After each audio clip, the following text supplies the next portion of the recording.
the Keymaster. Laugh it up, fuzzball. We came, we saw, we kicked its ass. This baby hits 88 miles per hour. We're gonna see some serious shit. Let's all go to the lobby. Let's all go to the lobby. Let's all go to the lobby to get ourselves a treat. Delicious things to eat. The popcorn can't be beat. The sparkling drinks are just dandy. The chocolate bars and the candy. So let's all go to the lobby to get ourselves a treat. Let's all go to the lobby to get ourselves a treat. Welcome back to another episode of the Drive-In Review. I'm one of your hosts, Sea-Dog. I'm Duke. I'm Justin. And this week, we are talking about music biopics. Yep. So we've got some good ones. We got Elvis. We have Ray, as in Ray Charles. Mm-hmm. We have Straight Outta Compton, NWA. And we have The Doors, featuring The Doors. Yep. So, any new movies? New. You have any new movies? Anything? I've rewatched stuff that I haven't watched in a long time, mainly. I watched Meet the Parents. I watched Schindler's List, which I haven't watched in a very long time. Good movie. That's a great movie. I forget. Every time I watch it, I remember exactly how good that movie is. It's an incredible movie. Mm-hmm. I watched Night at the Museum. Okay.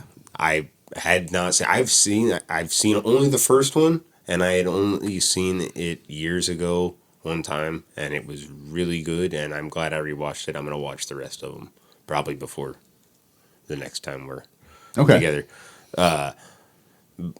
I forgot how really good that movie is. It's a really good movie. I like Night at the Museum a lot. What else did I watch? I watched part of the movie The Iceman with Michael Shannon. Yep. Mm-hmm. It's pretty good so far. I haven't finished it yet. He is an underrated actor. Extremely Very underrated. Yeah. Yes, extremely underrated. I feel like there's more than that, honestly. I've been watching movies lately. That's all I can think of right now. I've been watching movies, and some of them are new. I just can't. I always do this. I never write them down. I should. I watched Mercy. I don't know if I mentioned that last week. That was really good. I rewatched it because my wife hadn't seen it. She was like clenching to her seats. Mm-hmm. Like it was. She's like, I was like, how is this? She's like, it's intense. I'm like, yeah, it really is. Very good movie. We watched Ready or Not 2. Super Mario Galaxy movie. How was that? It was. I wouldn't say it's. I would say it's as good as the first one. Really? I wouldn't say it's better or anything like that. I'd say it's as good. It's not as well rated as the first one. No, and it didn't make near as much money. Right. Close, but not. Like people were just really excited to go out and watch the movie when the first one came out. Yeah. Right. But yeah, I can't. Oh, I watched. See, I can't think of any. Oh, Balls Up. I watched that one. Okay. The new one that's on Amazon with Mark Wahlberg and something Hauser.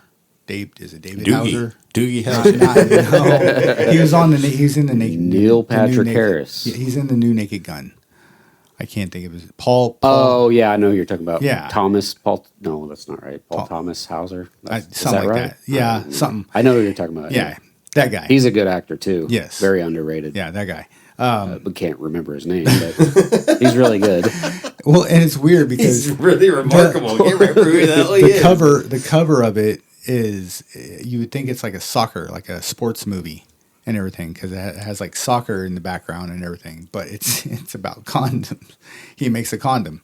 Oh, okay. Yeah, he designs a condom that goes over your nuts, so it covers the whole package. Oh, like it's okay. It's very weird. Yeah. And they're trying to promote this condom, and Mark Wahlberg like upsells them every time, and stands out. So it's very it's good. It's a good movie. But yeah, that's all I can remember. I'll remember next time to write stuff down.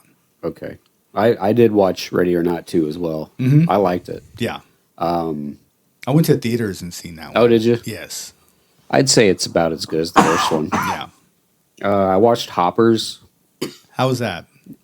Average. Okay. I give it 6 out of 10. I thought about watching Goat. Yeah. Because I'm, Jordan fan and stuff. I think that has something to do with it. Mm-hmm. But I haven't seen it yet.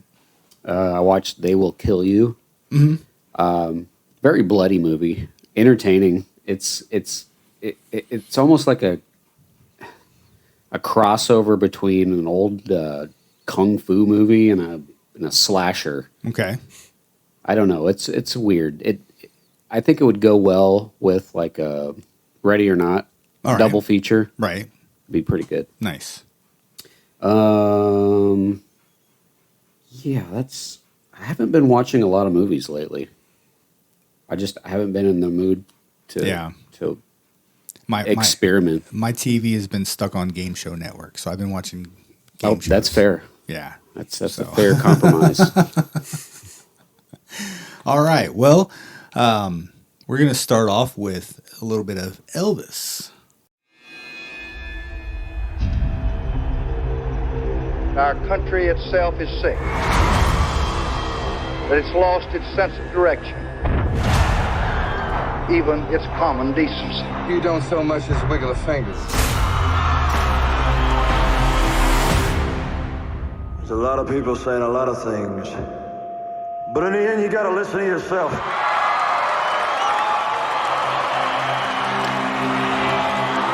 In that moment, Elvis the man was sacrificed, and Elvis the God was born. I'm gonna show you what the real Elvis is like tonight. You're looking for trouble? You came to the right place. You're looking for trouble? Look right in my face. He had no idea what he had done. You ain't nothing but a dog player. I get it. I wish to promote you, Mr. Presley. Tomorrow, all America will be talking about my war. You ain't nothing but a hound dog. Who the hell is there? Crying all the time. Elvis Presley. You ain't nothing but a... You don't do the business will do you. I'm gonna do what I want to do. Sing the music that I want. Dog player. I get it. Well, since my baby left me. Well, they're gonna put me in jail. The way you sing is God-given. So there can't be nothing wrong with it. Well, there's some woman for more money.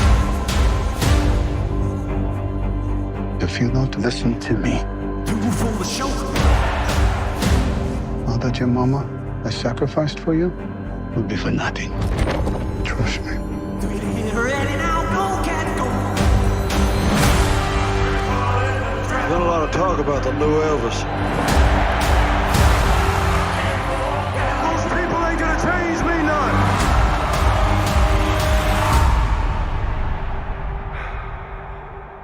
I think if you dream it, you'll do it. Never met anyone like you. I hope not. We can't go on together with suspicions.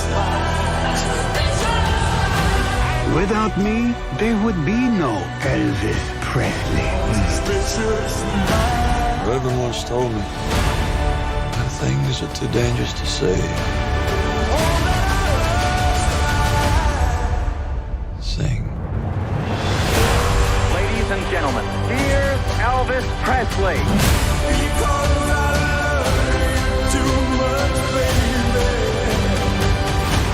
This ain't no nostalgia show. We're gonna do something different.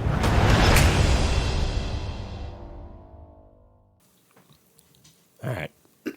Elvis was released June 22nd or 24th of 2022.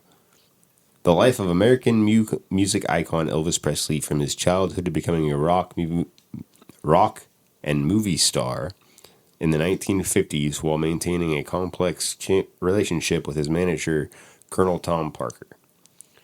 It stars Tom Hanks, Austin Butler, Olivia DeJonge, Helen Thompson, David Winham, Kevin Harrison Jr., and Richard Roxburgh. So this was produced and distributed by Warner Brothers, and produced by Baz Luhrmann, Gail Berman, Catherine Martin, Patrick McCormick, and Schuyler Weiss. It was directed by Baz Luhrmann. And if you are unfamiliar with Mr. Luhrmann, he's also directed Moulin Rouge, The Great Gatsby, and Romeo and Juliet. This movie was written by Baz Luhrmann, Jeremy Donner, Sam Brommel, and Craig Pierce. The score for this film was done by Elliot Wheeler, who has done the score for The Get Down, a show on Netflix, as well as The Great Gatsby. It was shot on location in Queensland, Australia, between January 2020 and March 2021. This had a huge budget of $85 million and grossed a lot. $288 million. Yeah, I remember. Yeah. Had IMDb gave this 7.3 out of 10. Rotten Tomatoes gave it 77% with a 94% audience rating. Letterboxd gave it 3.4 out of 5. I'm giving this one 7.5 out of 10. That's fair. Yeah, I would have rated it higher. My mother, God rest her, my sister took her to the movie theater to see this because she's a huge Elvis fan, and she went to go see it, and she really loved the movie. So I'm glad she got to see it before she passed. That's good. And everything. But I'm cross with this one. That's why I rated it the 7. She passed in March of 23. Yeah, 23. Yeah. So, but yeah, she really liked this movie. So she would be glad that we're reviewing it. She probably want to sit in and actually give her opinion on it too, probably. All right. So, but yeah, I was just crossed with this, so I only gave it 7.5. That's a fair rating. I gave it 8.5. Okay. I also love Elvis. I've loved Elvis since I was about 12. I think it's weird that Tom Hanks plays the Colonel. Yeah. I always forget that it's Tom Hanks. Like, right. I watched the movie. I'm like, okay, he Tom did Hanks. a phenomenal job. And then months later, I'll be like, oh, like just now when you were playing the trailer, I was like, oh yeah, Tom Hanks is in this movie. Yeah. It's weird. And I have a problem with the fact that Dewey Cox is not in this film. Right. Come on, man. What'd you rate it? I rated it a 7.5 out of 10. I think they should have stuck to the classics when as far as the soundtrack is concerned. I don't like the music in this movie. I like Elvis's music. I don't want that to be mistaken. I like Elvis's music, and I think they should have stuck to Elvis music, not tried to artsy it up and made it more modern. I understand the impact that Elvis has had on all different genres of music. I understand the color, trying to add the color to it. This is supposed to be a biopic about Elvis, so... It's actually a biopic about the Colonel, I think. Yeah, I think so too. I agree, I think so too. But... I get what you're saying. I mean, yeah, I agree with you, but it's supposed to be a biopic about Elvis. I agree with you. I totally get what you're saying, absolutely. too. Absolutely. That's also part of why it loses points for me. It is too much about the Colonel. And I don't know. I feel like it glosses over points in Elvis's life where I wish I would have seen more. Well, with the with your idea of the music and everything too, it's Baz Luhrmann. That's his spin on it.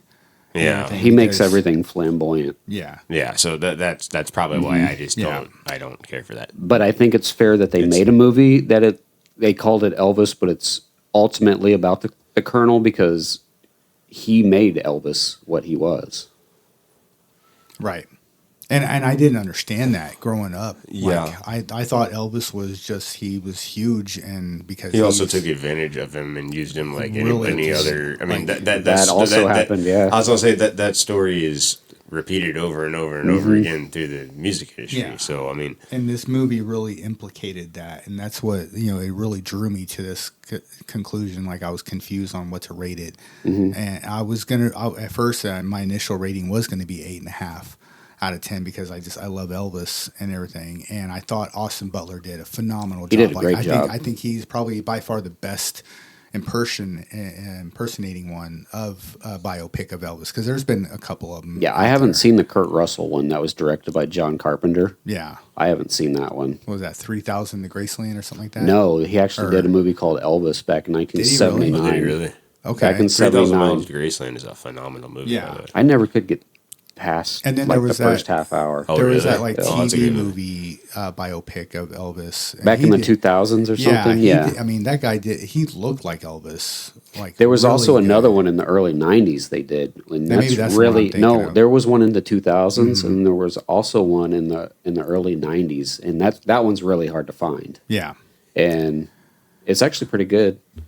But- But I haven't seen the 2000s one. Okay. Or the John Carpenter 1979 Elvis. I didn't even know that. I thought this was the only Elvis biopic that they've done. No, they've done several over I the did years, not know yeah. that, or I would have. That's why, probably found and it. I was like, well, this isn't really about Elvis. This is about the Colonel and Yeah. what he did to promote Elvis and manipulate him and everything. Like, it And was you've just, not seen the one with Kurt Russell? No, Oh, it was also a TV movie. So I guess all the movies, all the biopics were TV movies. well, they're all TV TV movies. Yeah. So, but so I've got some fun facts on this, quite a bit. For his audition tape, Austin Butler originally recorded himself singing "Love Me Tender." When he watched it, he felt like it was an Elvis impersonation and refused to submit it.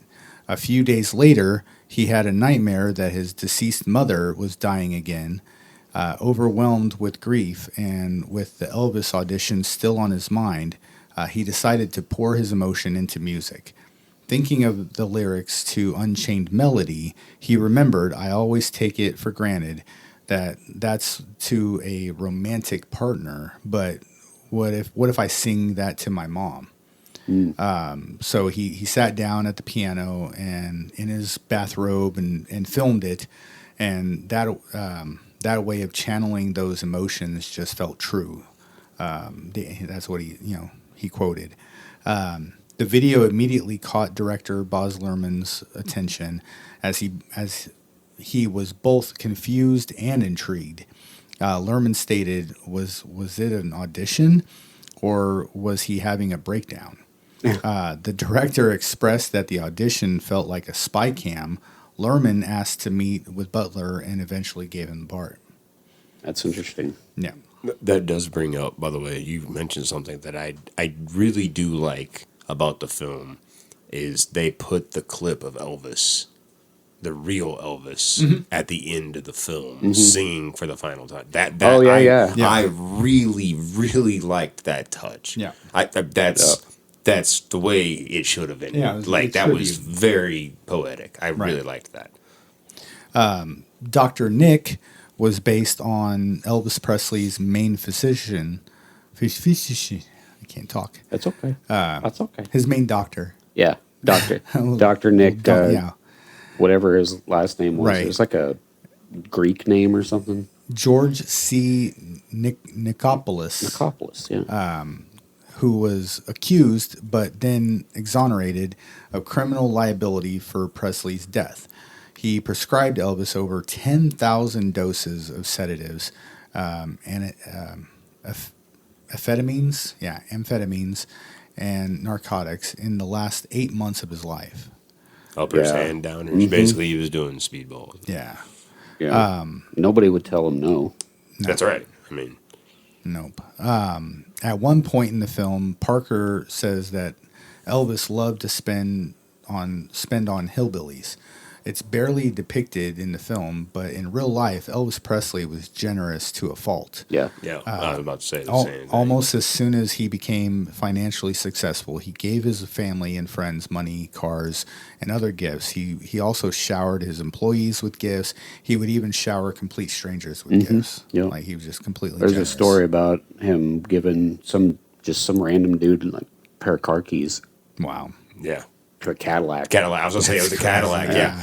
That story is notorious. He walked up to him and was like, "Nice car." He's like, "Here, take it." And Yeah. he gave it to him. Elvis was very notorious. From everything I've heard, he was really nice, generously kind, humble. Yeah. But had a temper. Right. There you go. Bad Had a temper. Bad temper. That's right.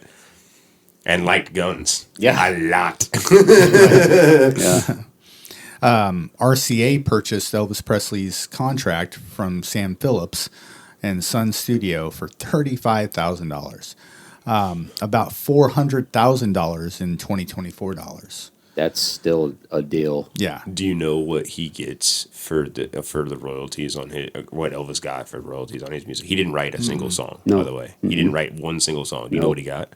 A third of the royalties Wow. in residuals. Wow. Yeah. So anytime there's I'm sure that probably still stands today. The Colonel. Yeah, the Colonel did that. The yeah. Colonel did that. 1/3 is what he got for that. Wow. That's why so many people came to Elvis and was like sing this song, because they didn't care. They'd still get. Yeah. And Right. he got paid to do it. So. So at the time, it was the largest amount ever paid by a record label for a contract. Elvis, Phillips, and Son had been constantly on the brink financially because Phillips just couldn't cut the records at the cost and pace of a larger record company. Yeah. For $35,000 kept Son in business for years and helped Phillips launch other notable Sun stars like Johnny Cash, Roy Orbison, Carl Perkins, and Jerry Lee Lewis. Yeah. Some radio stations refused to play Sun artists, so Phillips bought a radio station. Phillips later became a principal investor in the Holiday Inn hotel chain. Sun Studio remains open in Memphis, Tennessee, as a national landmark. Yeah, for sure. So there was also scandals in the early 60s and stuff, in the late 50s, early 60s, called the payola scandal. And they'd basically just pay off DJs to play music. Wow. I've heard about that too. Like you could pay, hey, here's my record and a bottle of scotch or whiskey, Yeah. or hey, here's some cigars, or they would do that all the time. Alan Freed was the guy that coined the term rock and roll. He was from Cleveland, and he's one of the guys that really went down with the payola scandal. And it was, Yeah. and back in that era, it was so easy to get on the radio and become somebody. As long as you were a hit, then you made money, and everything. But nowadays, I've recorded my own songs and recorded an album. I tried to get out there. I tried the music business. It's rough. Yeah. It is rough. You can't even get on a circuit unless you're signed to a label now, and you can't just walk up to a label company and be like, "Here, listen to me." And then they hear you once, okay, you're in. Yeah. Back then you can walk into the station and be like, "Can I record a song?" Yeah. What are you gonna say? Yeah, can I record an album? Yeah, sure. How much you got? It's this much insane. for the entire album. It's totally different. Yeah. Totally different. They need to go back to that, really, but it'd be too hard. It's a monopoly now. People just Right. everybody loves money. Well, That's nowadays why everybody self-produces now. I would say nowadays everybody self-produces and puts it on YouTube. So. Couple more fun facts I got. Even though his hair was dyed dark brown, and he wore dark brown or jet black wigs in some scenes, Austin Butler is actually a natural blonde. Huh. Elvis Presley, who was known to have dark brown and jet black hair, was also a natural blonde. Yeah. Dirty blonde. Did you know that? No. Yeah. He was dirty blonde. Yeah. I always thought he had black hair. There's actually video all the time. Really? Yeah, there's actually video. I think it was shortly before he went into the military and everything. He had like blonde tips in his hair because it was growing out. Yep. So, what was his job in the military? Do you guys know? I'm curious. No, He was tanks. He worked in tanks. He was a tank battalion. Yeah. In Germany. Yeah, I knew it was in Germany, but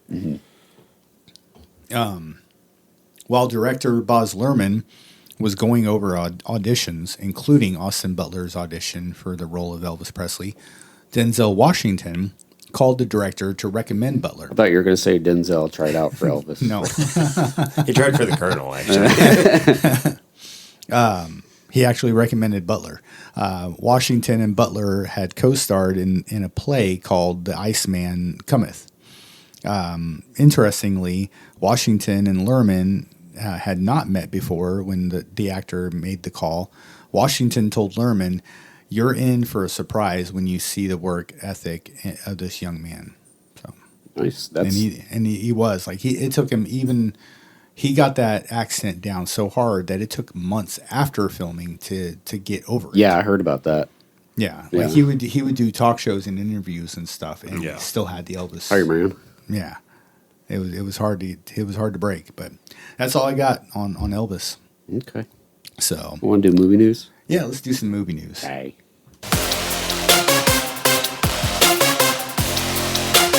It's movie news.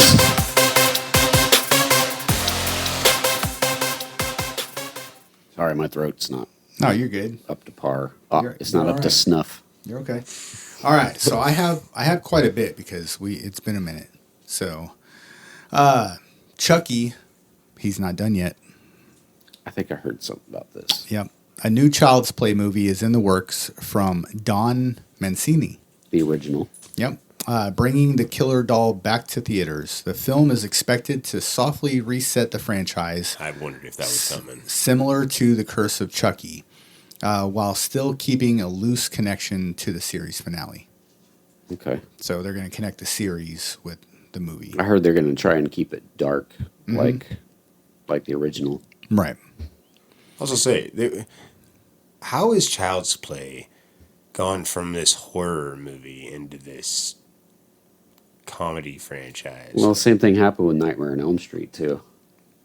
Really? Yeah. Yeah. See, okay, so I've not seen I've seen part of the first Nightmare on Elm Street, and I've never really finished it. I don't know. I just didn't. Because I probably am not a horror guy, but sure.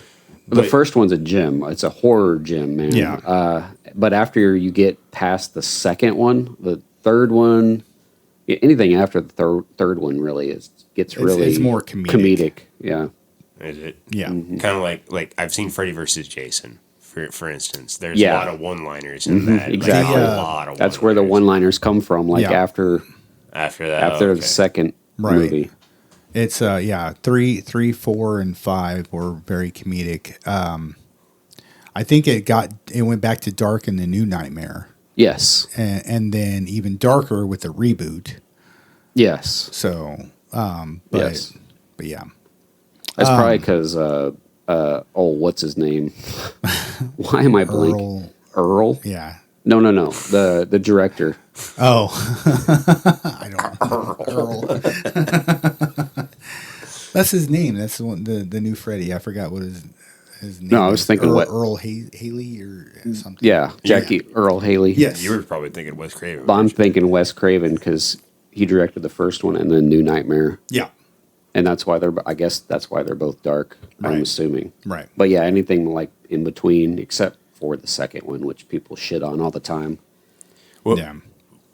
I thought they were all called Wes Cravens. No, they're just New Nightmare is called Wes Craven's. New Nightmare. Okay. You know.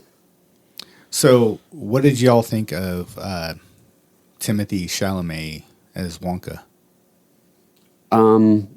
It wasn't a bad movie. No. What do you think? I didn't even watch. You haven't watched the new one yet? No, because I don't want to. It took me a very long time to watch the Johnny the Johnny Depp one. Yeah, Johnny Charlie Depp and the one. Chocolate Factory. Tim Burton. Yeah. I'm not. It's better than that one. I was saying, way better. I'm not a huge Tim Burton fan in the first place, and he really Tim Burton that, and it was weird, and I don't know. Yeah, this one's not Tim Burton. It has the feel of the original with Gene Wilder. Yeah, I am such a fan of that movie that I was afraid to watch it. So there's a sequel coming. Okay. Wonka 2.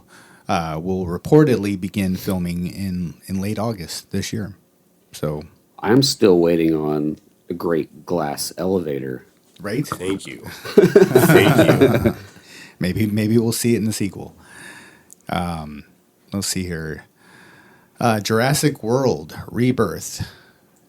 There's a sequel coming.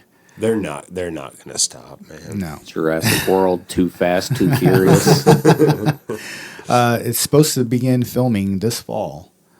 And Scarlett Johansson is the only one right now that's signed on to return. Okay. Because the rest of them are like, let it rest. Yeah. Let it rest like the dinosaurs. Let it go. No word on if any of the originals are coming back. They're really beating a dead dinosaur here. Right. For real.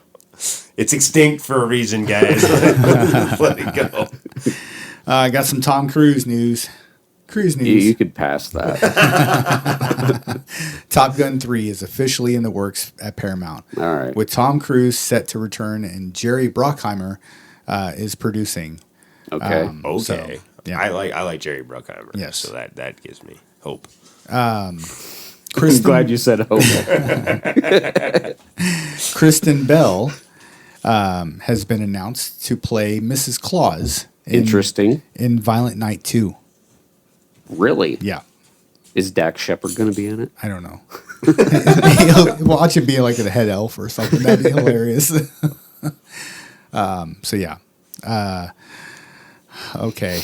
I got to announce this one. There is a live action Care Bears movie. What? In the works at Warner Brothers with American film director Josh Greenbaum set to direct it. Okay. Yeah. A live action Care Bears movie. A live action Care Bears They're movie. like 40 years too late. Right. Also, speaking of live action remakes, Amazon MGM Studios is creating a live action Fern Gully. Okay. No. Hang on now. There's no Robin Williams for Batty. Yeah. Yeah. I know. But we need to leave classics alone. So shakes hand at Cloud. Right. Mariel Heller is set to direct that one.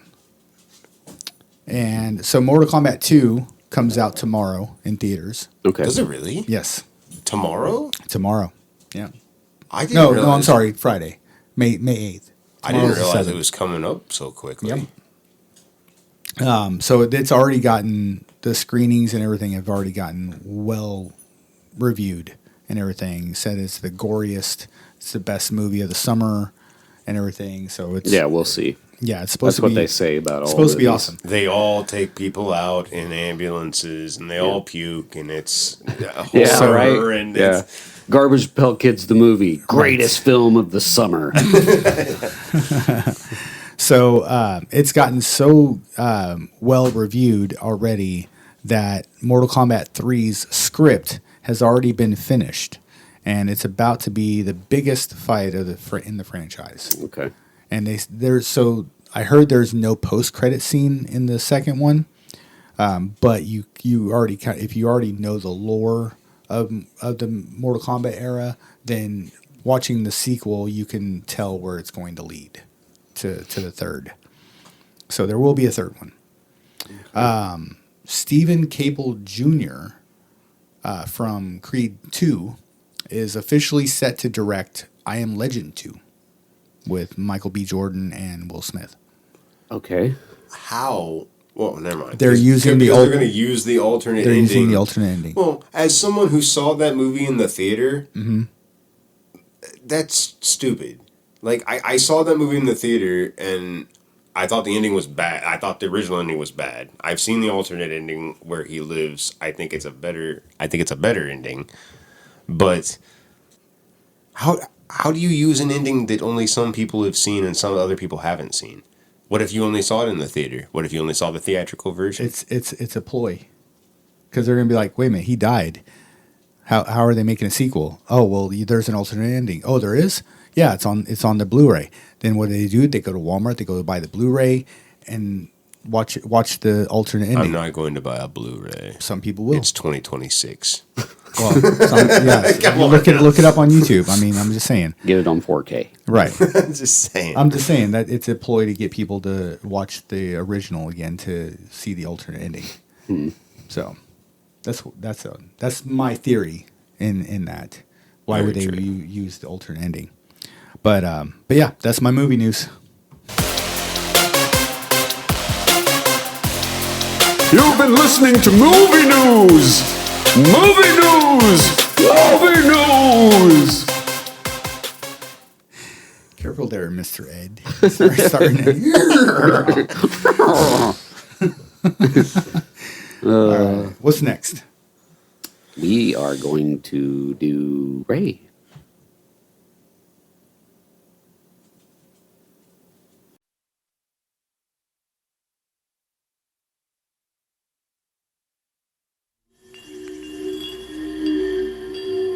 Ray, I ain't gonna beat around the bush with you.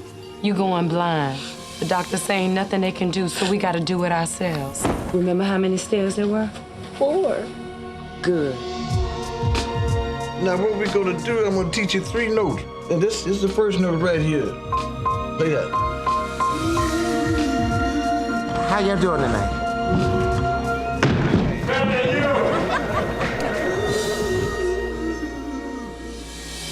Ray Charles saw the world in ways no one could imagine. I hear like you see, like that hummingbird outside the window, for instance.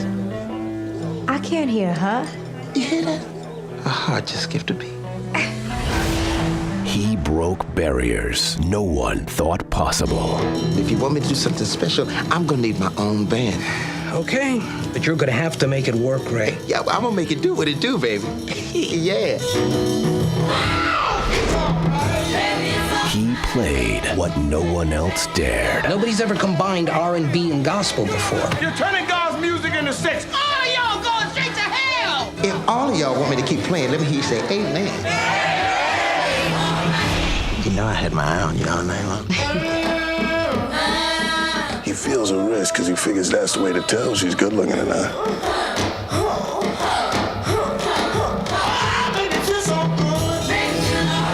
How you feeling, Ray? Groovy, baby.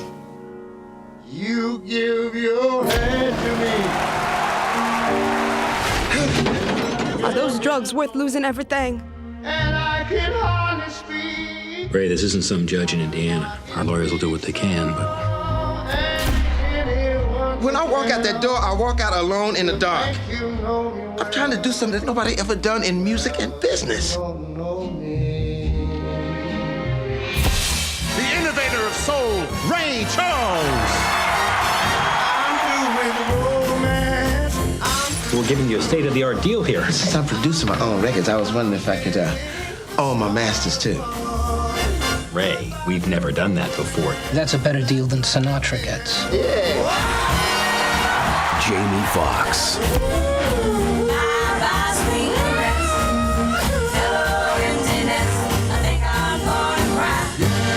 Ray. A Taylor Hackford film.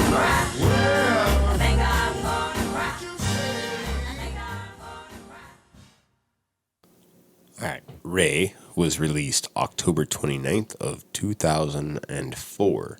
The story of the life and career of the legendary rhythm and blues musician Ray Charles, from his humble beginnings in the South, where he went blind at age 7, to his meteoric rise to stardom during the 1950s and 60s. It stars Jamie Foxx, Regina King, Kerry Washington, Clifton Powell, Harry Lennox, and Bokeem Woodbine, and Warwick Davis. Warwick Davis? Warwick Davis is in it. Yeah, he is. Wow. Yep. Yes. He plays the little guy, owner. the little dude. No, he's like the MC guy at the club where they first get started. Yeah. Oh, wow. And him and Ray are outside smoking weed together. Okay, so I need to rewatch this, is what you're saying? Yeah. So this was produced and distributed by Universal Pictures and produced by Howard Baldwin, Karen Elise Baldwin, Stuart Benjamin, and Taylor Hackford. This was directed by Taylor Hackford, who also did An Officer and a Gentleman. Dolores Claiborne, Devil's Advocate, as well as Blood In, Blood Out. He was also behind the development of the movie La Bamba. Okay. Ray was also written by Taylor Hackford as well as James L. White. The score was done by Craig Armstrong, who also did the score for Moulin Rouge, The Great Gatsby, In Time, and World Trade Center. This was shot on location a whole bunch of places. Louisiana, all around Louisiana. Chicago, Santa Monica. This was in the spring of 2003 when it was shot. Okay. This had a budget of $40 million. It grossed $123 million. IMDb gave this a 7.7 out of 10. Rotten Tomatoes gave it 80% with an 87% audience rating. Letterboxd gave it 3.8 out of 5. I'm giving this one 8 out of 10. Okay. So I gave it 7.5 out of 10. Okay. I give this one a 9 out of 10. Yeah? Yeah, I really like this movie. Jamie Foxx was phenomenal. Thank you. Yes. Oh, he was phenomenal. my It was God. such a huge departure from his stuff in Living Color. Mm-hmm. Right. It's like, it's the same dude. Yeah. Ray Charles died of liver failure on June 10th, 2004. After filming had ended, he was able to sit through the first edit of this movie before his death. So he didn't get to see the final, but he at least got to see a little bit of it. I know he. I don't want to step on your toes, but I know he approved of Jamie Foxx Mhm. playing him. Like absolutely 100% Mhm. approved of his everything. Like Yeah. he agreed with it. Yeah, he was side by side every step Yeah, of the way. he was very hands on. I think that was very cool that Mhm. he was so approving of the situation. The biopic and everything. Right. And I may repeat that. I'm not sure what's all in my fun facts, but that's okay. Duke steps on my toes all the time, so it's all right. You can, And I never say sorry. Right, get to stepping. So, Get to stepping. Jamie Foxx had to wear eye prosthetics made partly of silicone. That really did make him blind for up to 14 hours a day during shooting. He told the New York Times that he experienced panic attacks during the first 2 weeks of filming before he became accustomed to the unsettling claustrophobic feeling. He even shared that cast and crewmates often forgot that he couldn't see, and they'd accidentally leave him sitting alone at a table after lunch as the assumption that he could get up and get back into the set on his own. I was like, wow, that's crazy. Jeez. Jamie Foxx attended classes at the Braille Institute in order to help him play the role of Ray Charles.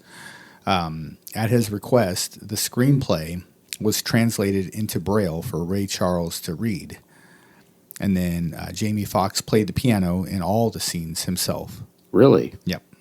So it was Ray Charles's voice dubbed over it, but it was Jamie Foxx playing the piano. Wow. Okay. No studio was interested in backing the movie. After it was shot independently, Universal Pictures stepped in to distribute it. Part of the reason Universal Pictures released it was because one of its executives used to hitchhike to Ray Charles's concerts. Didn't Jamie Foxx do some of the singing in this movie as well? Didn't they split the singing between Ray Charles and really? No. Yeah, he just played the piano. Jamie Foxx didn't do any of the singing at all. What? I could have sworn he did some of the singing. That's interesting. Nope, it was Ray Charles's voice dubbed on it. Jamie Foxx studied Ray Charles to better mimic him. After a few weeks, he stopped visiting Charles, saying that a 73-year-old Ray Charles couldn't help him portray the same man from ages 19 to 49.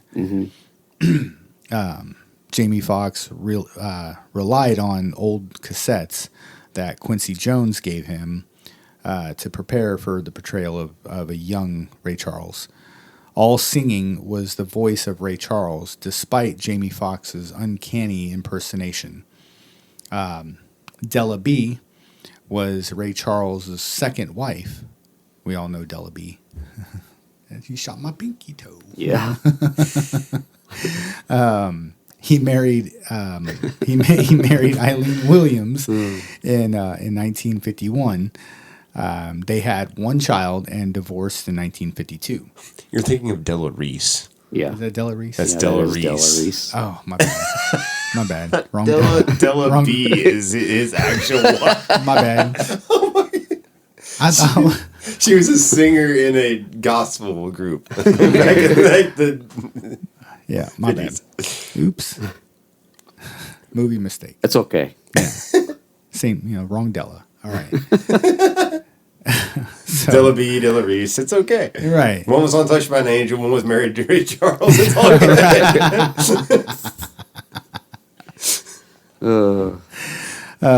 Denzel Washington was first approached to play the title role, but passed on the project. So he couldn't get the role of Elvis. So he went, he went and did the role of Ray. But yeah, that's all I got for Ray. So Okay. yeah, What time is it? it is. I don't know what time is it. Happy birthday, bitch!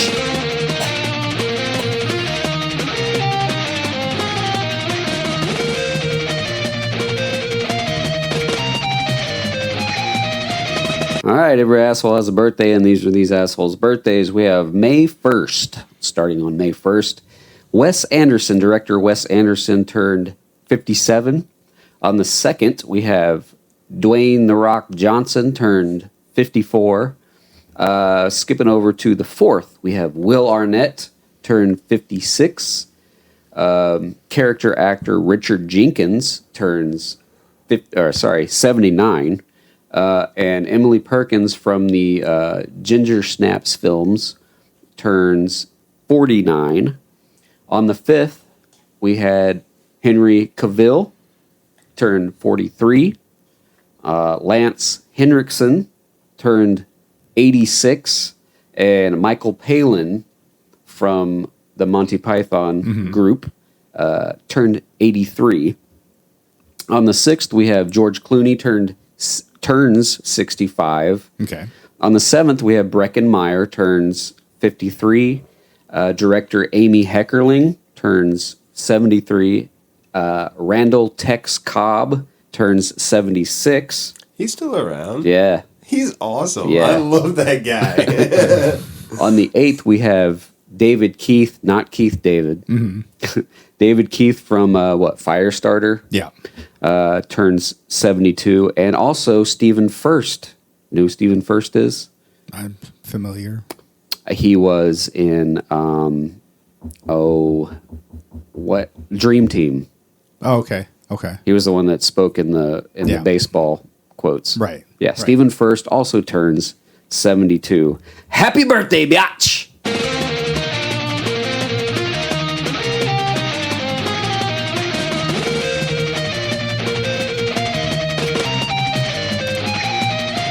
So before we move on, what's your opinion on Dwayne "The Rock" Johnson? He's an entertainer. It doesn't matter what you.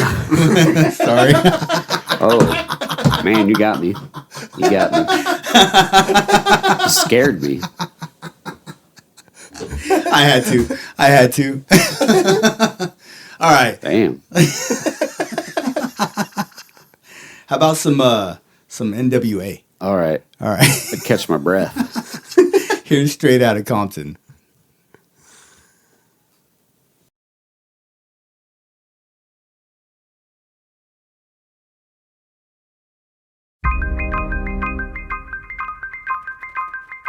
I heard you've been spending a lot of time at your auntie house. How's the couch life? Got my woman and my baby living there. It's hard, man. But you know, everybody can't do what you do. Really, what I do getting played out, Dre. Where the money at? But why you gotta be so ruthless, cuz? I'll make a few changes. Where you think you going? I'm just trying to get home. That's my son. You need to get back in the house or I will ruin your night. I gotta talk to my moms like that. You had the chance to change the situation. Would you take it? Just hit that first beat hard. All right, you cruising down the street. All right. Cruising Rolling down the street in my 6'4". Hey, that was dope, eh? You're listening to Compton's very own Ice Cube, Eazy-E, and Dr. Dre. I gotta tell you, you are witnessing history. People are scared of you guys. You have a unique voice. The world needs to hear it. They want NWA? Let's give them NWA. Straight out of Compton, crazy motherfucker named Ice Cube. This is only the tip of the iceberg, gentlemen. What's going on? What do you have in that bag? Are you kidding me? You can't take that in the bus. When I'm called off, I got a sawed off. Squeeze the trigger and bodies all hard off. Your songs glamorize gangs and drugs. Our art is a reflection of our reality. You guys supposed to be somewhere? These are artists. Rap is not an art. You cannot come down here and harass my clients because of what they look like. I promise you, things gonna be different from here on out. Listen, to be honest with you, I don't know anything about hip-hop, but I know that you're special. You want to be involved with this gangster life? Here we go. Speak a little truth and people lose their mind. This isn't the Crips and Bloods. This is a threat from the federal government. They're trying to tell us what we can't play. This ain't NWA. Yo, Dre. What up? I got something to say. We can keep going, man. We can take over the goddamn world. Feel a little gust of wind and I'm dead. Believe a memory, no one will be forgetting. So as I leave, believe I'm stomping. But when I come back, boy, I'm coming straight out of Compton. Where's the Elvis music? Exactly. They just throw the Elvis music in there. See, right, exactly. It's flip-flop.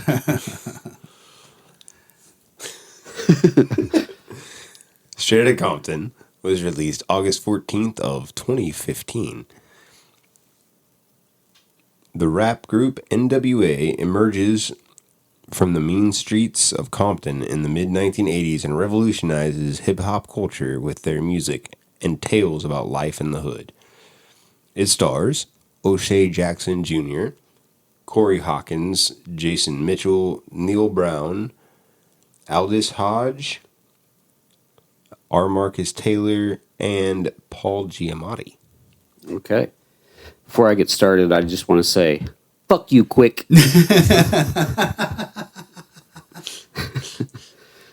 So this was produced by Universal Pictures and distributed by Legendary Pictures. It was produced by Matt Alvarez, Scott Bernstein, Ice Cube, Dr. Dre, and F. Gary Gray. This was directed by F. Gary Gray and written, the story was written by Andrea Berloff, Alan Winkus, and S. Lee Savage. The screenplay was done by Andrea Berloff and Jonathan Herman.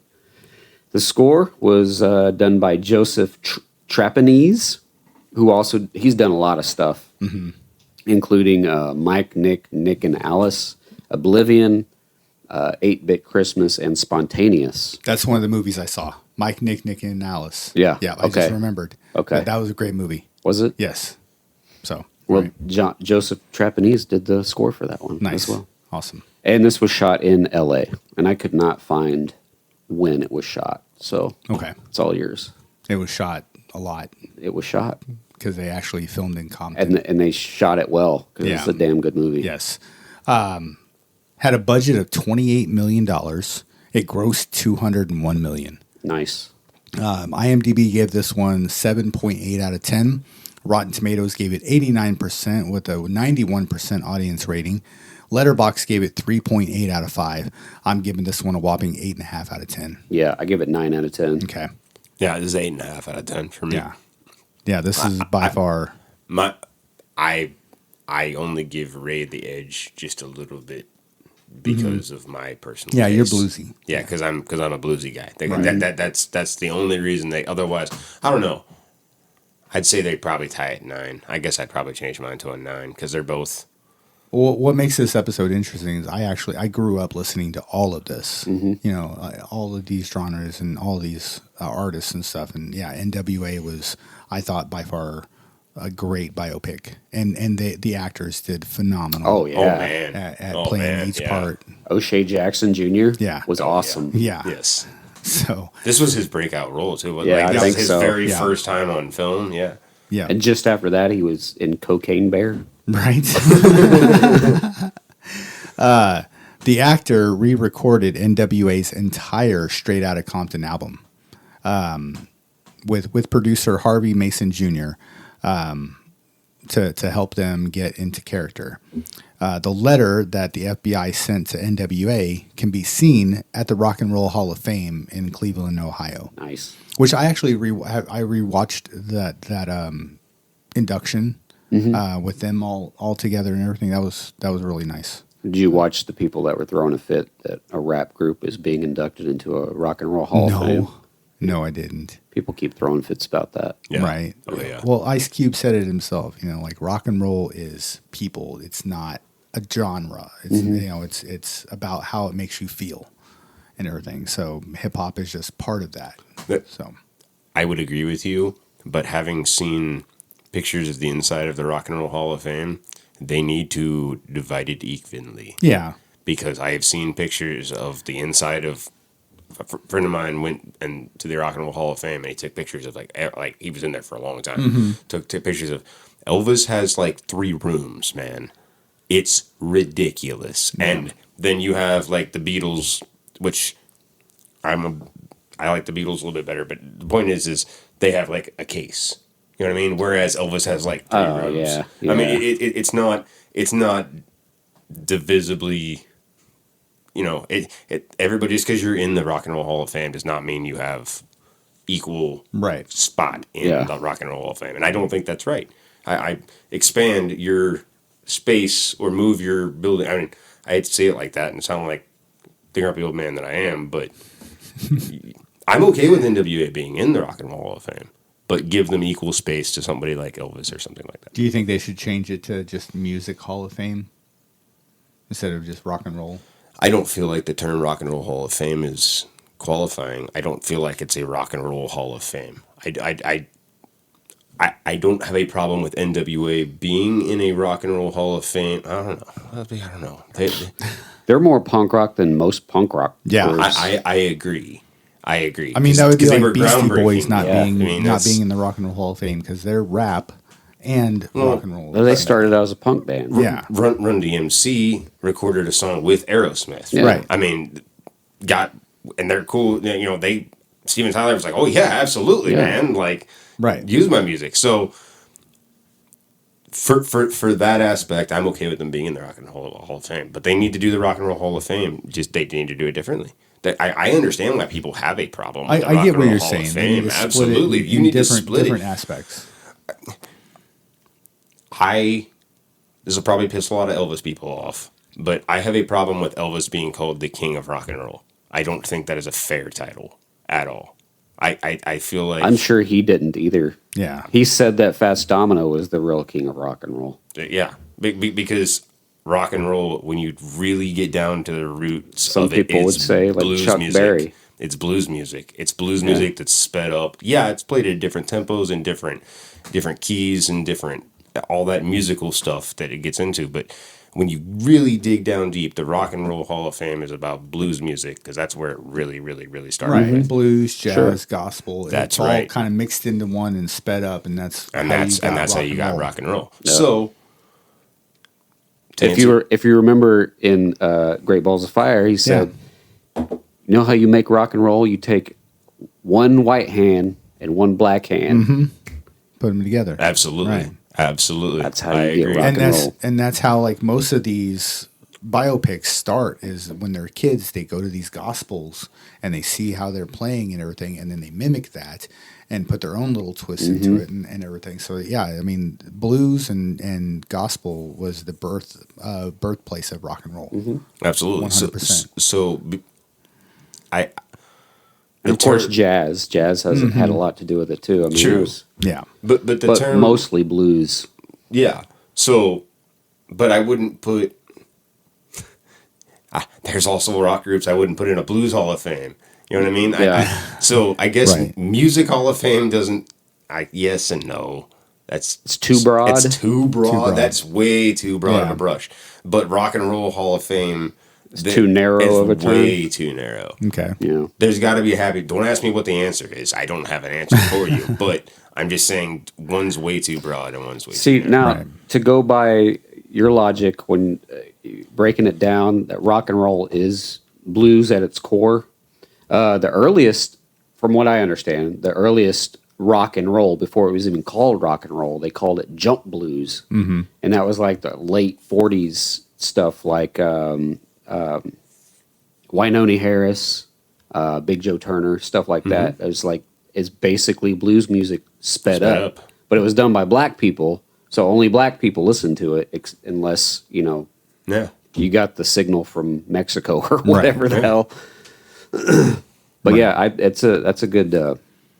I agree with you. It's just, and I've seen a lot of interviews with people, and they say, well, if you want to learn something, you learn what all your heroes learned, like as far as playing an instrument, and then you learn what did that person learn. And then after you learn what every person learn your roots. Yeah, go back further than that. And I watched interviews with I speaking of rock and roll, Chuck Berry, Keith Richards, these big name rock and roll stars, and they will tell you when it comes down to it, it normally 90% of the time comes back to Robert Johnson. And I hate to say it like that, but that's a lot of that singing out in the field, the gospel side of it. Absolutely. A lot of them get their flavor from that too, if we're going to revivals and stuff like that too. But now, are we talking about later rock groups like the Beatles and stuff like that? Because I know all of them. When you got rockabilly, they're taking blues and country music, and slamming it together. Yeah, which I like rockabilly too. I have the Stray Cats, stuff like that. I love that kind of stuff. That's great. I mean, but then you have bands like Social Distortion. That I wouldn't. Would you classify them as rockabilly? Because I wouldn't really say. No. They're somewhere between a rockabilly and punk, in my opinion. I mean, they're somewhere in their own thing, and I love Social D, but it's all about evolution. Yeah, everything branches off from something else. Because I mean, now you're getting hip hop mixed in with country music and R&B, but that's a different branch though of the same tree. Right. Same That's tree. all it is. That's yeah. right. It's like I said, they should change it to just a Music Hall of Fame, and then within that building, split it up into the different genres, different wings, different branches and stuff. Yeah. So like have a hip hop wing, with all the hip-hop but then you have individual bands. Like what would you classify a that would be like blues R&B traveler as? Like a blues traveler isn't their easy listening. I mean, I love John Popper, but I'm just saying, like, what would you classify? It's blues. Is it blues? Ish. R&B. It's alt blues. It's like alternative blues. Okay, I'll give you all blues. That's a fair. But I'm just saying, like, you'd have certain bands that don't really fit in. Van Halen didn't try to mimic their sound when they wrote songs. They didn't buy people's albums and stuff like that. They didn't try to mimic people's sound. That was Eddie Van Halen being a nerd on guitar, and they came up with that kind of stuff. Right. So, and you have you have songs by them that you'd be like, "That's Van Halen." Yeah, that's Van Halen. So. Are they? I mean, yeah, they're a rock band. I get that. That's what everybody would classify them as. I know, but do they classify as a rock band, or are they their own thing? Did they play rock music? But you're breaking that down a little too far, I think. Yeah. Okay, that's fair. Okay, I mean, obviously. No, that's fair. Obviously, Van Halen would classify to go into the Rock and Roll Hall of Fame. No, yeah. I know. I get that too. I'm just saying, like, how I don't know. How nitpicky do you get? That's the question, I guess. But that's up to the Rock and Roll Hall of Fame, and that's why people argue about it all the time. Right. Online. I don't do that. Yeah. I don't do that. I'm gonna reel us back in here. Yeah. Okay. All right. The original cut of the film was 3 hours and 30 minutes. The cut scenes included Dr. Dre's infamous beating of journalist Dee Barnes. The incident where Dre was shot 4 times. Yeah, he beat D Barnes, and they almost I saw them talking in an interview about that. They almost kept that one in there because it was so controversial. They didn't want to show they didn't want to just show these guys out to be great guys because they're gangster rap. So they did do bad things, and that whole D Barnes thing was Eminem even talks about it. There's a line in one of his songs said, "You're going to take advice from the guy who slapped D Barnes," and Dr. Dre in the song gets mad about it. Like his character in the song gets mad about it. The incident where Dre was shot 4 times in the leg, and a graphic flashback of his younger brother's death. They all cut that out. Oh yeah. When I do a Dre biopic, I'd watch that. I mean, that would be straight out of Compton. Well, no, after. I mean... Oh, like Death Row? Yeah. Well, no, Aftermath. Okay. Not Death Row. Do Aftermath. You could do a whole, series of movies with Ice Cube. Right, yeah. Well, it's his solo project. Right. He goes into an acting career. Because West Side Connection. Because they covered Ice Cube's post-career. They dabbled into it. Oh, yeah. They talked about Friday. They talked about... everything... Didn't Dre... I mean, maybe the timeline's mixed up from the movie, and that's very fair. Didn't Dre leave Death Row after E died? I think it took a few years. Yeah. But he had a falling out with Suge Knight or something. That's right. Yeah. So he had a falling out with Suge Knight, and then he started Aftermath. So then your next movie started at the starting of Aftermath, and then do the producer side, things that happen after. The finding of Eminem. And Blackstreet and all that. Was Blackstreet on there? Yeah, Blackstreet was his. Blackstreet's his. I mean, he helped with Snoop. Yeah, that's right. You know what I mean? Yeah. And I'm sure one day Snoop will get his own biopic. But the point is, I mean, he's Grandpa Snoop now. Let's be honest. Yeah, right. Everybody loves Snoop. Yeah. But I'm just saying, and I know Snoop was kind of thrown in a little bit on some of these other ones, but they threw in quite a bit, like towards the later years, when they developed Death Row Records and stuff. They show Suge Knight in there, and they mentioned Snoop. They had Pac in the studio and everything. So but All Eyes on Me was a terrible. Yeah, that was a terrible movie. They need to redo Pac. Yeah. So when Ice Cube is complaining to Brian about not yet having received his money, he exclaims that he has a baby on the way. Cube was in fact talking about O'Shea Jackson Jr., who was his firstborn in 1991, meaning that O'Shea Jr. Was talking about himself during the scene. Eazy-E and MC Ren were the only members of NWA who belonged to a street gang. They were both members of the Kelly Park Compton Crips, a Crips sect in the Kelly Park neighborhood of Compton. They were friends long before NWA was formed, and they gangbanged and sold drugs together before venturing into music. The actual scratching when Dre is on the turntables was done by DJ Jazzy Jeff. Nice. So nice. Threw him in their mix there. That was very nice. Eazy-E's son, Lil Eazy-E, had auditioned for the role of his father, but according to Ice Cube, it just didn't work out. Lil Eazy was upset at first, but eventually became involved in coaching actor Jason Mitchell, who portrays his father in the film. The movie inspired Dr. Dre to secretly record his first album in 16 years. Set to release on August 7th, 2015, the album's name is Compton Soundtrack. And he tweeted it is his grand finale, which it wasn't, but he ventured off and made a new album with Snoop Dogg. Maybe might have been his last solo album, I think it was. Okay. O'Shea Jackson Jr. prepared for 2 years to portray the role of his father, partially because Ice Cube didn't want want the appearance of nepotism in casting. Yeah. So, and he did. I mean, they sound like completely different, but in the movie himself, I mean, you couldn't tell the difference if it was O'Shea or if it was Ice Cube. Yeah. So he did a great job. Yes. Scored the biggest opening ever for a musical biopic with a $56.1 million opening until beating out Walk the Line 2005.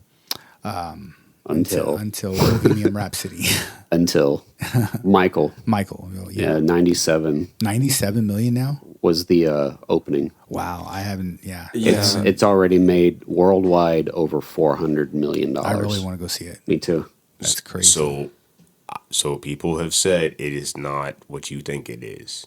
Well, it's not. It's basically a sing along. That's essentially it's yeah. It's not a biopic. Mm-hmm. They don't touch on anything life-wide. It's not like no. It's all music. It's all his music career, his concerts, music, and it only a certain time. To me, that's disappointing. I was hoping for a Michael Jackson. That is disappointing. I still want to watch it. Yeah, I still want to see it. I kind of do, but it's really disappointing. Like that really took the wind out of my sails. Right. This was the highest grossing music biopic until 2018's Bohemian Rhapsody grossed over $901 million until Michael came out, obviously. Months after the release of this film, the real NWA were inducted into the Rock and Roll Hall of Fame, as we mentioned. So that's all I've got for Straight Outta Compton. What's next? Oh, let's do some movie trivia. Yes. Yo, it's movie trivia!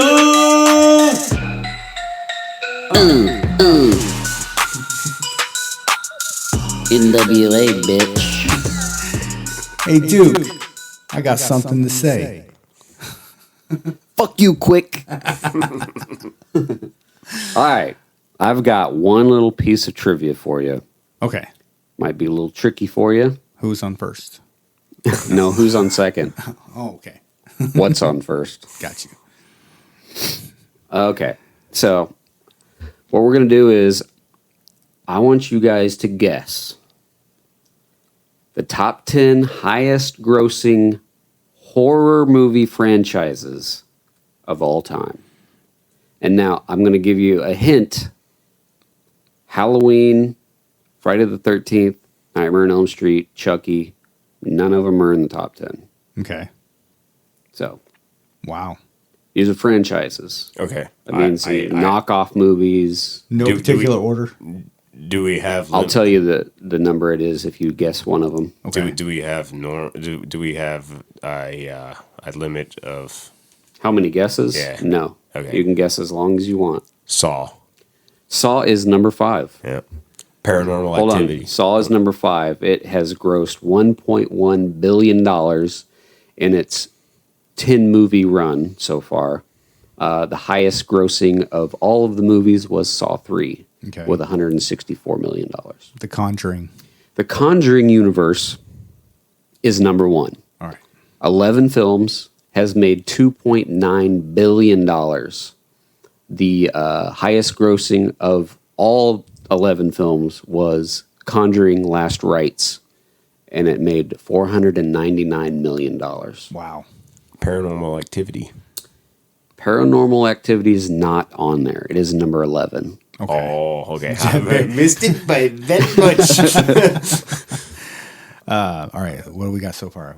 All right. So far, you got Saw is number 5, and the Conjuring universe is number 1. All right. Hang on. Very few of these are 80s. No.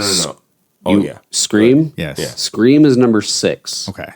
With the 7 movies that have been released, it has made $1.1 billion. And the highest grossing movie of that franchise has been Scream 7, $213 million. The Exorcist. The Exorcist is number 15. Sorry. Insidious. Insidious is number 14. Oh. Gonna try a little harder. Final Destination. Final Destination is number 7. Okay. With the 6 films that have been released, it has made $983 million. And the highest grossing was, of course, number 6. Bloodlines, yeah. Bloodlines. Has made $315 million. Okay. All right. I'm trying to think of You still got 2, 3, 4, and 8, 9, and 10. I'm trying to think. Not very many of these were made in the 80s. No, I'm not even thinking 80s. I'm thinking more modern. A lot of them are more modern. I'm thinking a lot more modern than that. Okay. Yeah, definitely think post 2000. You said no Paranormal Activity. You've already got The Conjuring. Well, and Scream and Saw and Final Destination. So 2, 3, and 4. What do you think? And this also includes like sci-fi horror. Right. That's what I'm trying to think of. Something else. I was going to say probably. What's the biggest? Predator. Okay, Predator. I was thinking to say the Predator. Yeah, because of Prey and Predator is number 8. Yeah, It's revamping. Yeah. Out of the 7 movies that have been made, it's made $935 million. Yeah. Badlands is the highest grossing with $184 million. They're getting ready to come out with Prey 2, actually. Really? Yeah. So. All right, what else you got? You said Predator. That gives you a leeway on something else. Alien is number 2. Okay. Alien is number 2 with the 9 movies that have been made. Number 2. Number 2. 9 movies have been made. $1.9 billion. Wow. What's the highest? The highest grossing film was Prometheus, $403 million. $403 million. Wow. It was a good movie. I've not seen. I've seen Alien versus Predator. I've not seen any of the aliens by themselves. You've still yet to say the highest grossing horror movie of all time. I thought Scream was number 1. Or no, the Conjuring. Conjuring was number 1. No, the highest grossing horror movie period of all time. Oh, Jesus. And it's less than 10 years old. And they only made 2 of them. Sinister? I don't even know if Sinister's on this list. Let me look. No. And they only made 2? They only made 2. It was so highly... It. It is number 4. Okay. What? Of the 2 movies that they made, it made $1.1 billion. Oh my... It is the highest grossing horror movie of all time. It made $704 million. I'm drawing a blank, or I was drawing a blank, but now I mentioned it, so I got to go with the other clown, Art. So Terrifier. Terrifier is not on. It's not on there? What? That's crazy. It made it, but Terrifier didn't. Wow. Oh, that's surprising. I am blown away. I'm absolutely floored. All right, so we're missing 3, 9, and 10. I just can't think. I can't think of anything. I'm drawing a blank. I Know What You Did Last Summer. Mm-mm. Okay, they just had they just had the reboot. So I I don't think I'll ever watch that. I'm grasping at straws here. I haven't watched the reboot. Okay, I'll give you some hints. All right, so what was the first horror movie to win an Oscar? Silence of the Lambs. So Hannibal is number 9. What? With 5 movies that they've made, it made $927 million. Some of these are coming out of left field. Like I never would have guessed some of these. It's not as easy as you think it'd be. Not even close. Hannibal is the highest grossing film of that franchise, $351 million. Wow. I'll be honest, The Conjuring feels like a gimme. The fact 11 movies. That feels like. Well, you got The Nun, you got Annabelle. Mm-hmm. So they consider you guys know I'm not a Conjuring guy. So they consider it the Conjuring universe. Right. So are they actually all connected? They are. Mm-hmm. Yeah.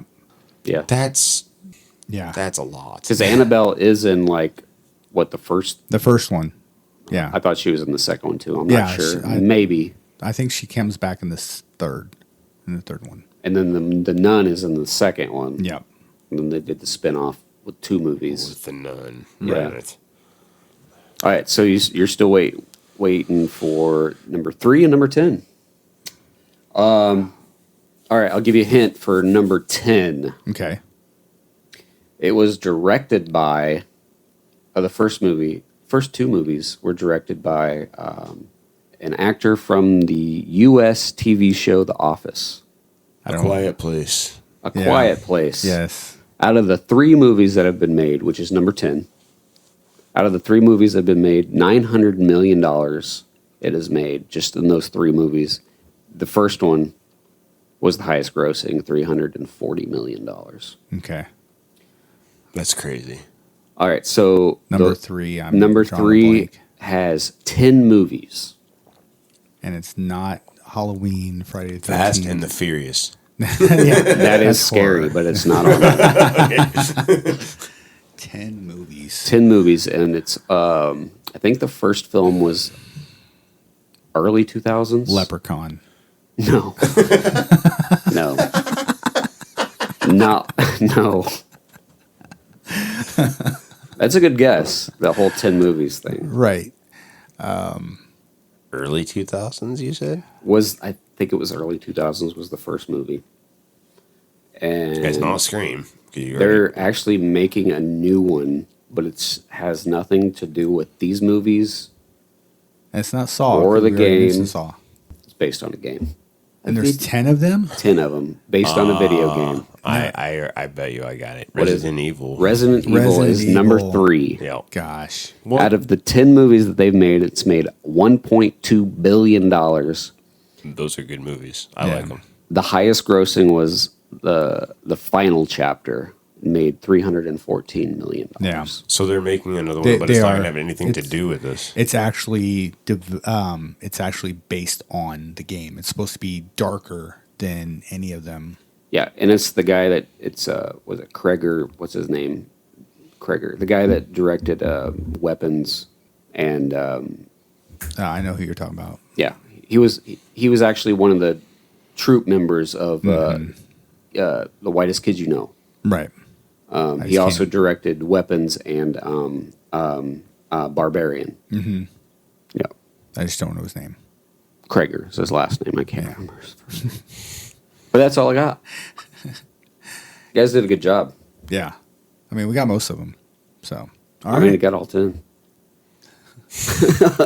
With some assistance. That's most. With some assistance, yeah. With some assistance. All right. Yo, that was movie trivia. Give it up for Duke.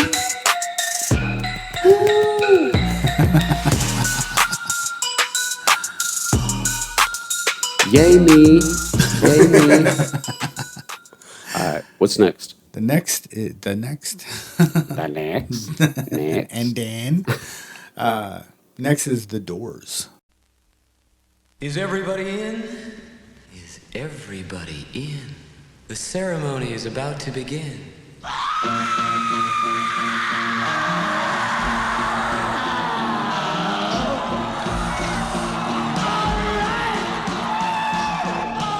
Bobby Krieger, guitar player. John Densmore, percussionist, 22 years old.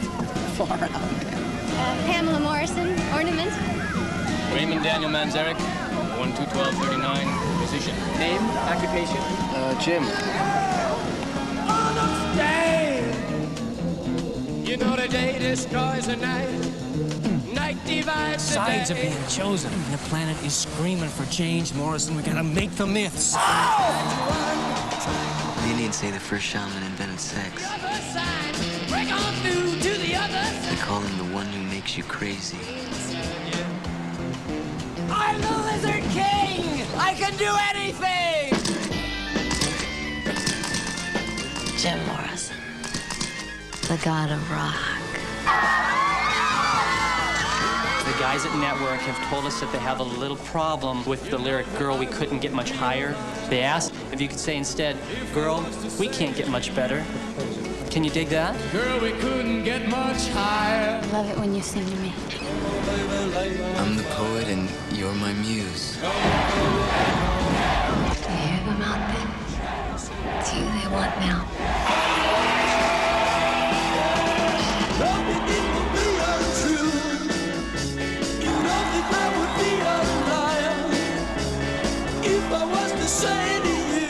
try drinking blood? Mr. Morrison, you've gone too far.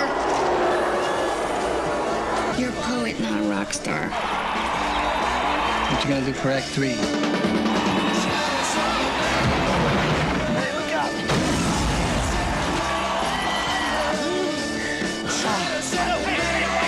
Go on, kill me. Come on, give me some death.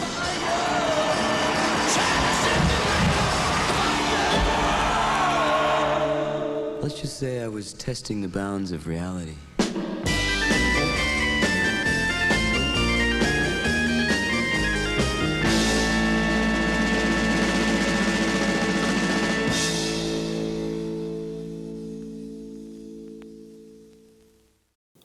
All right, The Doors was released March 1st of 1991.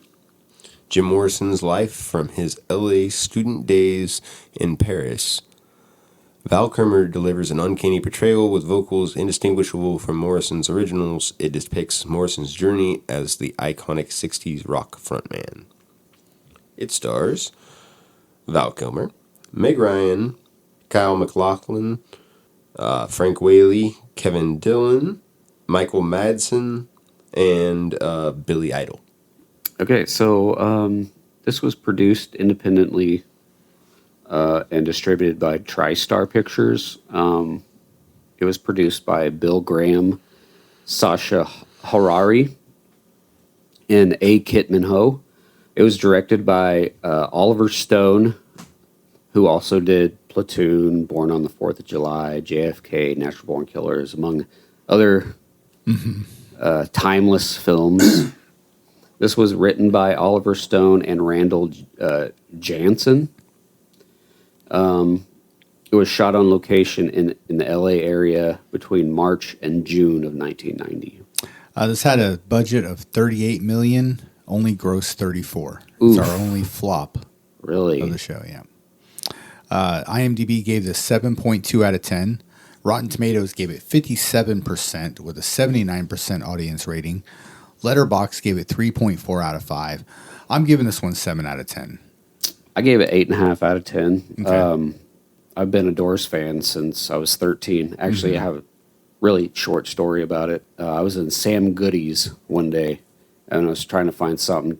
It's like Nice. a tape to buy. Nice name drop. Yeah. It might have been Hastings, but I think it was Sam Goody's. Yeah. But I was looking for a cassette to buy, and I couldn't make up my mind. And I saw this movie, the VHS sitting there, and it just caught my eye. I'm like, The Doors, that sounds interesting. So I bought a tape and just blindly bought the tape and became a fan, and huge fan. When I was a teenager, I was a huge Jim Morrison fan. I had his poetry books and everything. Nice. But yeah, I think this is Apex, Val Kilmer. Yes. 8.5 out of 10 for me, for sure. Okay. I give it a 7. I feel like they only portrayed one side of him. I think that's why it got a low rating from people. Because I'm a fan of the band as well. Probably not that big of a fan. Like, they're a good band, and I'm a fan of the band. Jim Morrison was a little out there for me, but the bandmates themselves have said that he was not like that at all. He was not as aggressive as Val Kilmer portrays him, and he was a much more, he was arrogant, yes, but he was a much more kind, I hate to say gentle, but that's the way they describe it. Down to earth. Down to earth, gentle. He what was the word they used? I mean, he stood his ground like he portrayed in the movie. Well, no. But he would do crazy things like what he portrayed in the movie, but he wasn't. They say he was gracious. He was not as. He was arrogant in a different way, right? As opposed to the way it's portrayed.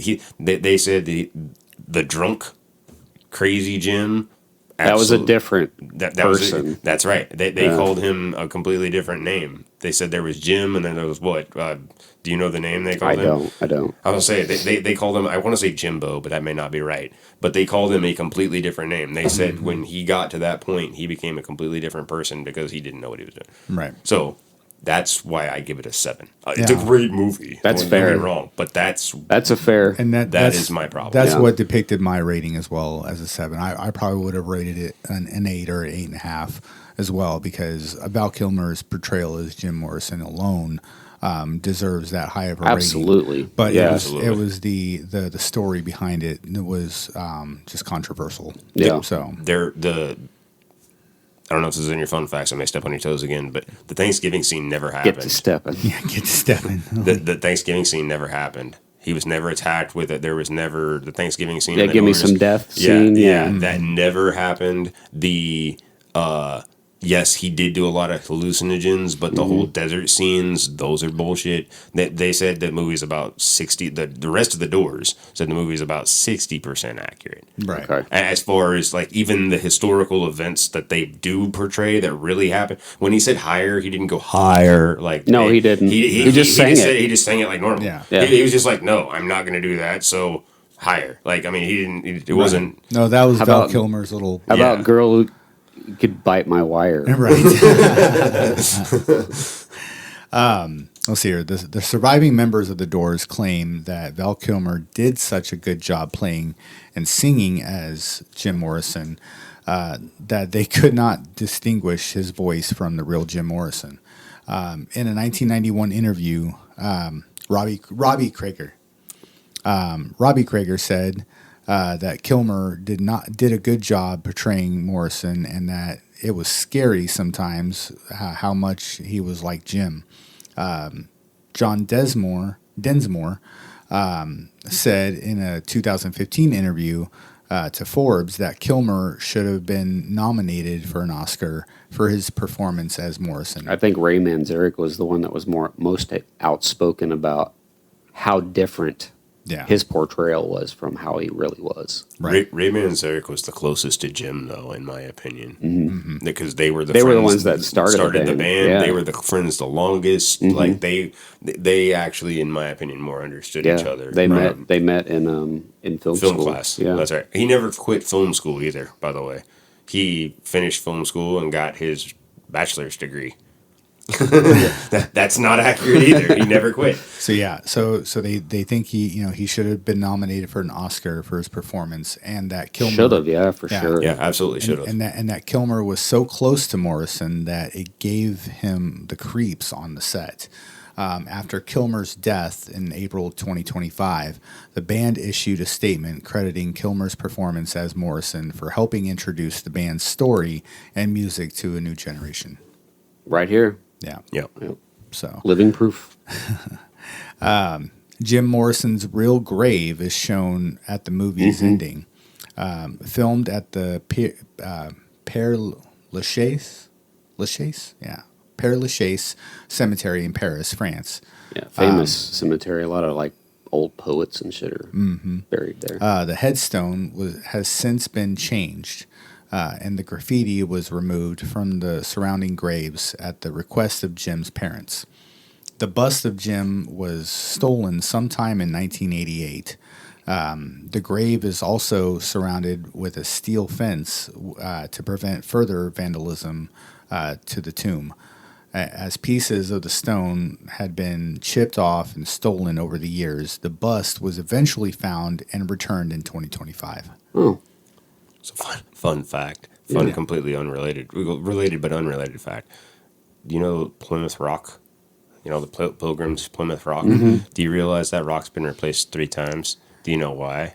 People have come up and chipped pieces off of it to the point it was all gone. So they've brought in, and this came from a history professor in college. Yeah, this came from a history professor in college who went there. Without getting off on a tangent about that, they've brought in a new boulder, and it's actually not like right on the road. It's miles and miles inland. So if you go to Plymouth Rock, it's the third Plymouth Rock. It's not the original and they put a barrier around it so people can't get to it because they were doing the same thing. Yeah. They were coming over and being like, I got a piece of Plymouth Rock now. And then taking it home. So yeah, you're on their third Plymouth Rock. But anyway.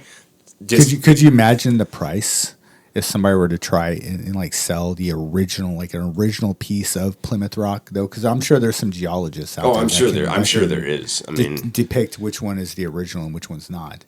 Yeah. So that's crazy. Let's see here. Where was I at? Oh, Robbie Krieger, the guitarist in The Doors, insisted that the scene showing the band rehearsing "Light My Fire" makes this clear that not Jim Morrison, composed the song. Yes, he did. He also wrote "Touch Me." Mm-hmm. Close-up shots use Val Kilmer's voice. Long-distance shots use Jim Morrison's voice. Okay. Which is weird. Like he must have. I mean, he did sound like Jim Morrison a lot. They use him as close-ups and not far away. So. Val Kilmer was reportedly so thoroughly consumed with portraying the character Jim Morrison, he had to seek psychiatric assistance to help get Jim out of his head. So that kind of sounds like Heath Ledger, Austin Butler. Yeah. I think he had to seek therapy to get his speech back to normal, and Heath Ledger with the Joker. They said Val wanted to be Jim. That was how they would describe him on the set. He wanted to be Jim Morrison. It wasn't just an acting role. He wanted any to other be actor playing that. No, I genuinely couldn't either. I think he did a phenomenal job of playing Jim Morrison. And then finally, Ray Manzarek turned down Stone's many requests to help in this movie. Manzarek has since said that the movie is a horrible account of the history of the band. Yeah. So, there we go. He's not the only one, though. Stepped on your toe there. Yeah. Okay. Just a little toe. It was at the end. Yeah. Just the pinky toe. It was just the pinky toe. Fuck you, quick. He's not the only one either, though. The rest of the band has also come out and agreed with those statements. Mm-hmm. Well, in biopics, to me, I mean, there's been so many controversies over biopics over the years and stuff that they're not truly accurate and everything, and it's more cinematic than anything. Yeah, but I feel like personally feel like Straight Outta Compton's pretty damn accurate. I'm a big interview guy because if you want to hear about it, find out from the people who made the film, right? Mm-hmm, sure. So Ice Cube said it's about 80 to 85% accurate. Mm-hmm. Like, he really went into dude's office and busted the place up with a baseball. That really happened. Yeah. They were really harassed by, there's a lot of really true, because the real guys that were really in the band were shot involved. They were shot at several times during filming because they were literally filming a scene in Compton, and there was like a drive-by like a block away, and everything. The crew had to take cover. I mean, it was crazy. But that realism and the fact that the guys from the band really put their 2 cents in on the thing, I feel like that does make a big difference. You should try to be as accurate as possible. I agree. I understand Jim Morrison's dead, okay? And I understand he was dead when this film was created. You should still try to be as accurate. You're trying to portray... right. You can color it however you want. That's like Rami Malek. That's like Rami Malek with Freddie Murphy. Absolutely. Freddie Murphy. Freddie Murphy. Fuck your couch. Fuck you, Quick. I had Quick on the brain, so I had Eddie Murphy on my freaking mind. Freddie Mercury. Jesus. I agree with that, because when the first thing you said, first thing that came to my mind when you said that you gave this 7 out of 10 because it wasn't as accurate as it should be. First movie that came to my mind was the Buddy Holly story. Yes. And I think they should really try hard to redo that movie today. That would be damn hard, though, because he did such a great job. I mean, I know doing all the music, singing himself, but I don't see Gary Busey as Buddy Holly. And this is coming from someone that adores Buddy Holly. Right. I probably love Buddy Holly more than I love Elvis, and that's a lot. So I would really love to see an accurate words portrayal of Buddy Holly and his story, because they don't even talk about how Buddy Holly was ripped off by his record producer, right, and how he had to change his name when he left. Sorry, I don't know. It's really confusing, his whole timeline, which is such a short timeline. He was under contract as Buddy Holly with Holley, which is how his name was actually spelled. Right. And then he changed his name to Holly, Holly. And dropped the E. That's the E. Right. And then when he left the Crickets, he was doing the solo thing, but he was still in contract with the Crickets and had a new contract as a solo. It's a whole weird, fucked up thing that he went through for 2.5 years of his career. Yeah. And we'll talk about that someday. It's a huge story that they didn't even cover any of that in the movie. Right. And there were so many, we agreed at the beginning of the season that we were only going to do 4 movies an episode this time, just to kind of keep it fresh, and keep the dialogue.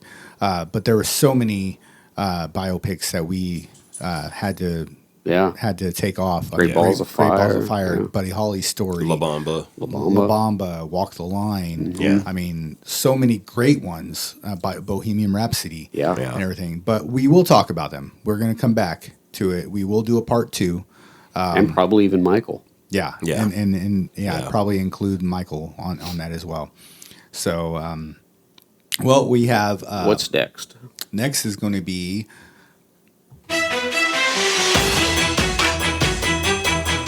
It's Hollywood Roll Call.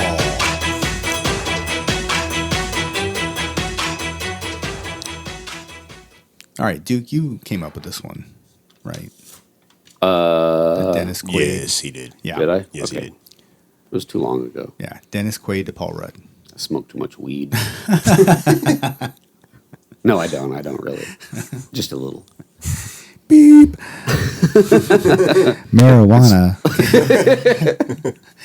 Marijuana affects the memory. Do what? Nice. That was.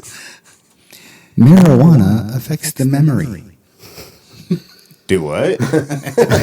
All right. Is this an idiocracy scene? What? I did The Rock. Don't make me do Stone Cold. Okay. What? All right. So, Paul, Dennis Quaid. All right, John Cena. Can't see me. Can't talk to me if you can't see me. He's retired now. They're all retired. Not Hulk Hogan. He's dead. Well, yeah. But he was retired before then. Yes. He's dead? Yeah. Yes. No, I know that. Wake up, man. Wake up. Wake up. Marijuana affects the memory. All right, what are we doing? Obviously, marijuana PSAs.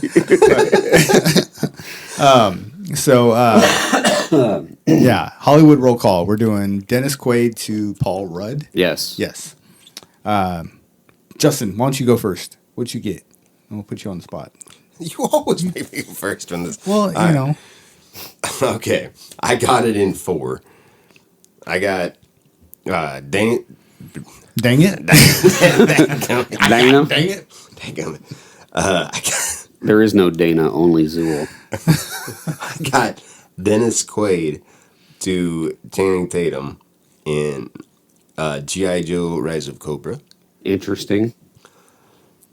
Channing Tatum to John Cena to Sam Jackson in The Hateful Eight. Oh. I have Sam Jackson to Will Ferrell in The Other Guys. Okay. And Will Ferrell to Paul Rudd in Anchorman. All right. Yeah. He went out there. That's pretty good. Yeah. Interesting little loop. Right. You know. How about you? How about you? Oh, you want me to do it? Yeah. Okay. I got Dennis Quaid to Winona Ryder in Great Balls of Fire. Okay. Got to throw that in there, man. Right. Winona Ryder to Jenna Ortega in Beetlejuice. And then Jenna Ortega to Paul Rudd in Death of a Unicorn. Oh, yeah. I forgot about that. Damn. That was a good one. Good one. Thanks. I got it in 2. So I got it in the least. Bastard. I know. So I got Dennis Quaid and Paul Bettany in Legion. Who the hell is that? Paul Bettany? Yeah. He's the angel. He was no, I don't know who that is. It doesn't count. And then Paul Bettany also played Vision, which he also starred in with Paul Rudd as Ant-Man in Captain America: Civil War. Wow. Okay. So, yeah, my connection was Paul Bettany. Okay. He was also the curator in A Knight's Tale with Heath Ledger, the poet guy. Yeah. Okay. Yeah. Okay. That's Paul Bettany. Wow. All right. The my lords and ladies. That guy. Yeah. Oh, okay. Okay. I know the guy you're talking about now. So, all right.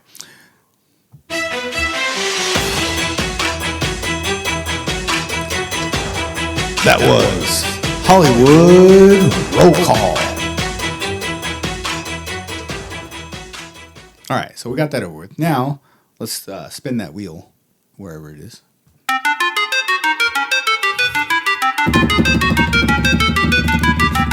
Drum roll, please. No whammies. All right, it's my turn. I'm gonna go with my movie news. So I'm just gonna throw a couple people out there. Let's go. Rami Malek. No, that'd be really hard. No, to do. let's go. No, let's wouldn't go. You think so? Oh, I could do Rami Malek. No, let's go. Timothy Chalamet to Scarlett Johansson. Okay. Okay. I'm not even sure how many movies of Timothy Chalamet. Thank you. Right. That's what I was thinking too. Okay. So it's a challenge. All right. So all Have right. I seen one Timothy Chalamet? Yeah, no, I have. I've seen them all. If I've seen one, I've seen them all. All right. So, if you haven't tuned in, this is your first time tuning in, or tell a friend. Go to www.driveinreview.com. Check us out on our website. You can go to our YouTube page, go to our Facebook page. We're also on Spotify and Amazon Music for the time being. So, yeah, check us out. Smash that like button. Yes, like and subscribe. Subscribe. Yes, please. Thank you. Last I heard, we're at 289 subscribers. So almost 300. We're almost at that 300 mark. I wish I could be sick more often because I've got the radio voice. Right? Have you noticed? Yeah, I have noticed. All right, so let's end this with Pick It or Kick It. Pick it or kick it. That was scary, man. Gave me chills. I got goosebumps. Paybacks. Could be the fan, right? Not as afraid as we were when you did your rock thing. I know, right? I was jumping out of my seat on that one. Gotta admit, that was a great impression, though. Gotta admit. Was it? I thought I was so. too frightened. Prepared. We'll let the audience decide on that one. All right, so we'll make it a poll. Let us know what you think. Right. Rate me, damn it. Did you say rate me? Rate me. Okay. Yes, not rate. Let's enunciate, singing. please. Yeah. I like Nirvana too. All right. I'm probably going to keep all these, to be honest. Me too. Yeah. Yeah, me too. All right. Yeah. That was easy. Yeah. Right. Well, good night.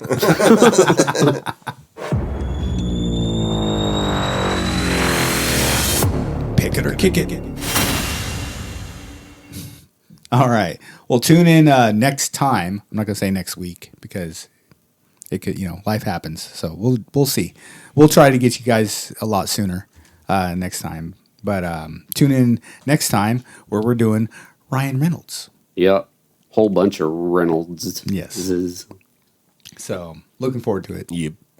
So all right, we'll see y'all later. Bye. Bye. Let's all go to the lobby. Let's all go to the lobby. Let's all go to the lobby to get ourselves a treat. Delicious things to eat. The popcorn can't be beat. The sparkling drinks are just dandy. The chocolate bars and the candy. So let's all go to the lobby to get ourselves a treat. Let's all go to the lobby to get ourselves a treat.